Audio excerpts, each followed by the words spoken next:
There was a woman named Sarah who died at the age of 34. Not from cancer, not from an accident, not from a disease that shows up on medical charts. Sarah died from caring too much. Her autopsy report said heart failure, but the people who knew her, they knew the truth. She gave away pieces of herself until there was nothing left. She answered every phone call at 3 a.m. She said yes when her body screamed no. She carried the weight of other people's problems like they were her own children. And one night, alone in her apartment, her heart just stopped. The medical examiner called it a tragedy, but a psychologist who studied her case called it something else: psychological self-destruction through hyper-empathy. And here is the terrifying part. Right now, millions of people are walking the same path Sarah walked. They call themselves kind, empathetic, caring, but deep inside their brain, something dangerous is happening, something that neuroscience is only beginning to understand. If you have ever felt exhausted from caring, if you have ever given so much that you forgot what it feels like to receive, if you have ever looked in the mirror and wondered why you keep breaking yourself for people who would not do the same for you, then this video is not just information. This is your psychological intervention. Let me show you what is really happening inside your mind. Let me take you inside the brain of someone who cares too much. Neuroscientists at UCLA discovered something shocking when they scanned the brains of highly empathetic individuals. When these people witnessed someone else in pain, even a stranger, their anterior cingulate cortex lit up like a Christmas tree. That is the part of your brain responsible for processing your own pain. Read that again. When you care too much, your brain does not just observe someone else's suffering, it experiences it as if the pain is happening to you. Psychologists call this hyper-empathy, and it is not a personality flaw. It is a neurological wiring that makes your brain incapable of separating your emotions from the emotions of people around you. But here is where it gets dangerous. Every time you absorb someone else's pain, your brain releases cortisol. That's your stress hormone. In small doses, cortisol helps you respond to challenges. But when it floods your system day after day, month after month, year after year, it does not just make you tired, it rewires your brain. Chronic cortisol exposure shrinks your hippocampus. That's the area responsible for memory and emotional regulation. It enlarges your amygdala, the fear center of your brain, and it weakens the prefrontal cortex, the part that helps you make logical decisions and set boundaries. In simple terms, caring too much does not just drain your energy, it physically changes the structure of your brain to make you more anxious, more reactive, and less able to protect yourself. You are not weak, your brain is under attack. Now let me show you the 5 psychological patterns that prove you are stuck in this cycle. This is the first trap. When someone around you is upset, sad, or angry, you don't just notice it, you feel personally responsible for fixing it. A friend is having a bad day, you drop everything. A coworker is stressed, you take on their workload. A family member is disappointed, you twist yourself into shapes trying to make them happy again. Psychologists call this emotional enmeshment, and it happens because your brain never learned where you end and other people begin. You were likely raised in an environment where love was conditional, where your worth was tied to how much you could give, where being selfish was the worst thing you could be. So now, as an adult, you've internalized a terrifying belief. If someone else is unhappy, it's your fault, and if you don't fix it, you're a bad person. But here's the truth psychology will tell you. You are not responsible for managing the emotional state of every human being around you.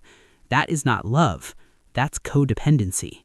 Pay attention to how many times you say, "I'm sorry" in a single day. Sorry for asking a question.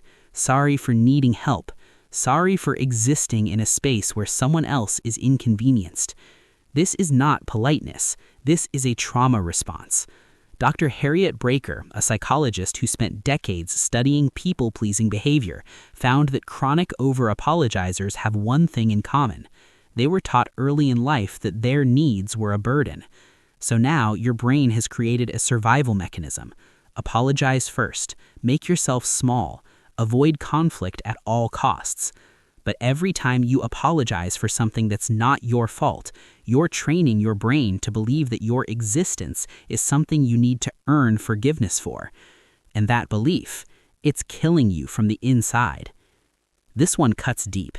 You tell your friend to set boundaries. You tell your sister to leave the toxic relationship. You tell your coworker to stop working overtime without pay. And then you go home and do the exact opposite. Why? Because on some subconscious level, you believe that other people deserve care, but you do not. Psychologists call this the empathy paradox. You extend compassion to everyone except the one person who needs it most, yourself. And the saddest part is you're so good at caring for others that people come to depend on you. They see you as the strong one, the reliable one, the one who always has it together. But inside, you're screaming for someone to ask if you are okay, and no one ever does. Someone asks you for a favor. You are exhausted. You are overwhelmed. You are barely holding yourself together. And yet, you say yes. Not because you want to, but because the thought of saying no makes you feel like you are betraying them. Dr. Susan Newman, a social psychologist, found that people who care too much have an overactive guilt response. When they imagine disappointing someone, their brain triggers the same emotional reaction as if they have committed a moral crime. So you say yes, again and again and again, until your calendar is full of obligations you resent and your life is no longer your own. And here is the cruel irony. The people you were bending over backward for, most of them would survive just fine without you. But you cannot survive much longer living like this. You wake up tired. You go to bed tired. You have not done anything physically demanding, but you feel like you have run a marathon. This is called compassion fatigue, and it is one of the most misunderstood psychological conditions in modern medicine. Doctors see it in nurses, therapists, caregivers, but it also shows up in everyday people who care too much. Your brain is not designed to process the emotional weight of 10 different people every single day. When you do, your nervous system stays in a constant state of activation. You are always on alert, always scanning for who needs help, always bracing for the next crisis. And your body, it is paying the price. Chronic fatigue, insomnia, digestive issues, unexplained pain. These are not random symptoms. These are your body's way of screaming, stop. Here is what most people will not tell you. You did not choose to care too much. You were conditioned. Maybe you grew up in a household where you had to manage a parent's emotions. Maybe you were praised for being the helpful one and ignored when you needed help yourself. Maybe love was something you had to earn by being useful. Psychologists call this childhood emotional neglect, and it does not always look like abuse. Sometimes it looks like a parent who was physically present but emotionally unavailable.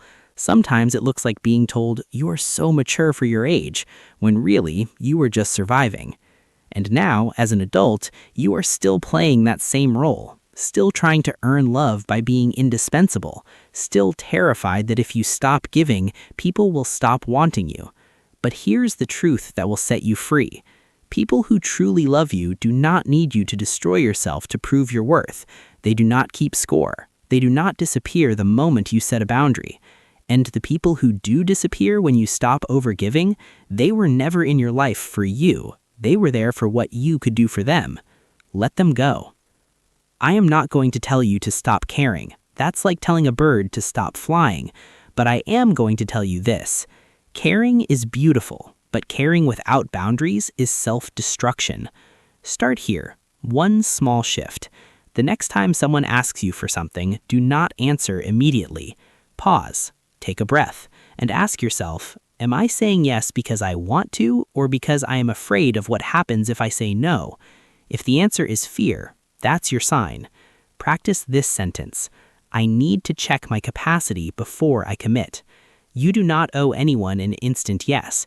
You do not owe anyone an explanation. You do not owe anyone access to your energy just because they ask for it. And here is the most important part. You are allowed to care about someone and not fix their problems.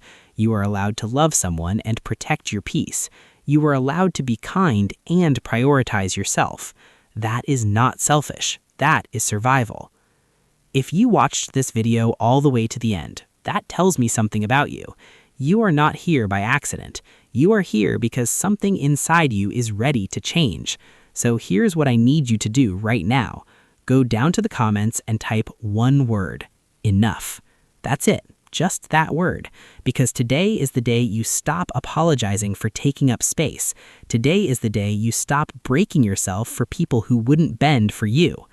And if you know someone, a friend, a sister, a partner, who gives until there's nothing left, send them this video. Do not say anything else. Just send it. Because sometimes the most loving thing you can do is show someone they are not alone in this. Now hit subscribe, because this channel does not do surface-level psychology. We go into the depths, the places most creators are too afraid to touch, the psychology that doesn't just inform you, it transforms you. I'll see you in the next one. And remember, caring is your superpower, but only when you care for yourself first.